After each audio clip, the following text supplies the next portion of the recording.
Hello guys, and welcome back to the channel. So now guys, this is now the point. It has now reached its critical mass.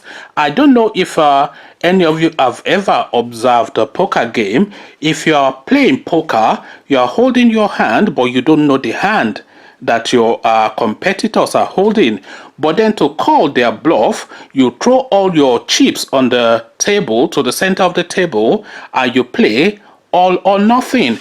So all or nothing now, as guys I bring you this, governors ban open grazing in Southwest after Ondo meeting. So it is all or nothing now. We don't want you doing open grazing in our land anymore, and that is just the position, and this should have been the position for a very long time now. So the law now as it stands now in Yorubaland is that open grazing is not legally permissible. So this is the position now that has been adopted by the southwestern governors. So all or nothing, all the chips on the table.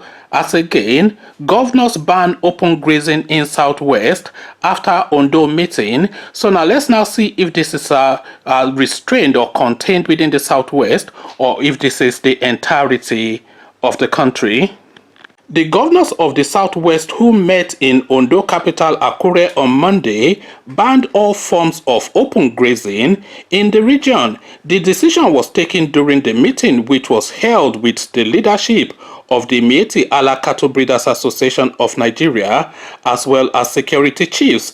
Apart from the governors of the Southwest, Rotimi Akeredolu of Ondo State, Boyega Oyetola of Osun State, Kayode Fayemi of Ekiti State, Seyi Makinde of Oyo State, there were also Mohammed Abubakar of Jigawa State and Abubakar Bagudu of Kebbi State.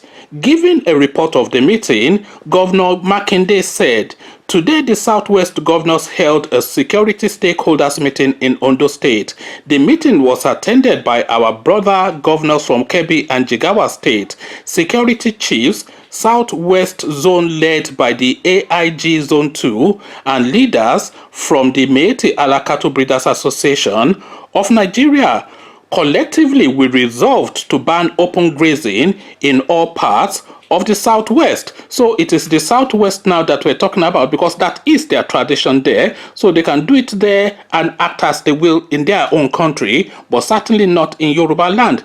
So again, collectively, we resolved to ban open grazing in all parts of the Southwest. In Oyo State, we already have a law against open grazing, which will continue to be implemented by our security agencies.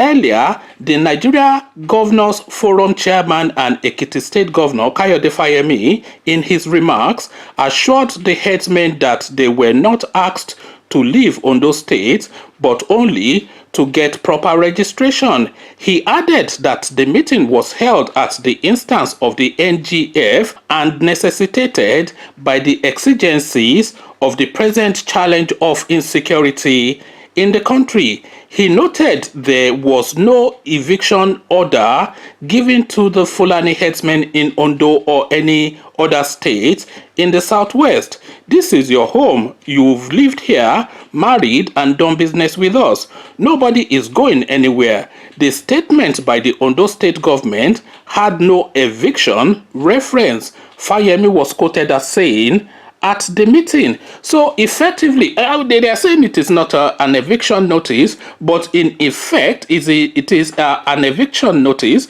It is an eviction notice in every other way than by name. Because of course, if the Fulani man is told not to graze his cattle on people's farmlands and ravage and savage, then what purpose would he be serving in Yoruba land? What other business does a Fulani man know other than to roll cattle into other people's land and destroy their hard-earned endeavor, their hard-earned enterprise? So this is effectively a get out of our region, sort of like a notice by every other way than by name. This is effectively what is being said, because the Fulani man is definitely not going to be going to sell spare parts in Okrika market, or sell clothes in Yorubaland market, no, or sell, maybe he can sell pepper because they grow that in their region, but I think it's actually the Hausas that grow pepper. So the main thrust of the Fulani enterprise is cattle rearing, and cattle rearing only. So if they are now saying that open grazing, and they must enforce this, because this is paramount to the security of the southwestern region. This is paramount to the security of the southwestern region. They must enforce this and make an example of as many of them as they possibly can, and especially seizing their cattle, because of course that is the only thing that will resonate to these people. If you take their cattle and auction it off, and then the money goes into public coffers, maybe even towards some charity that looks after the people that were victims of the atrocities that these people committed. So if they seize enough of their cattle to reinforce that thing now that we don't want open grazing in our land, then they will get the message. And if they cannot then graze cattle in Yoruba land, you will see how quickly then the Fulani man will start to leave. So the Fulani man that remains, of course, will be the abductors, the kidnappers, and the ransom seekers and whatnot. So those ones then become a security challenge, and you can just identify where they're located and just wipe them out. So this is now the status, the standing now, rather not status but standing of the Yoruba people collectively. Get out of our land is effectively what is being said. So all hands on deck and all the chips are in. So all or nothing now is the hand that is being played.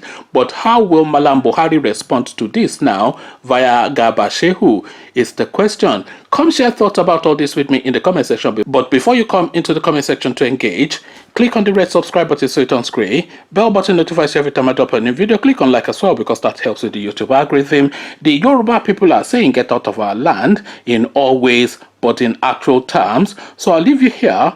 Carry this conversation on with you in the comment section. But here I say peace.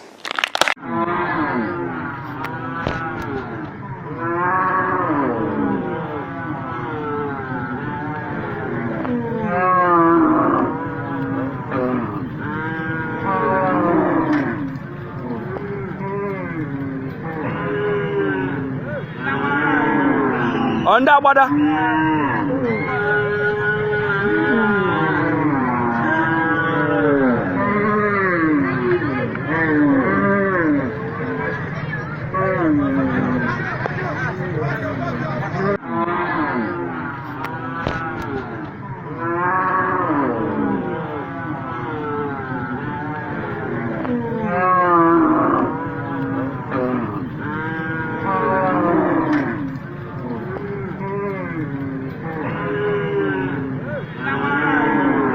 Under border.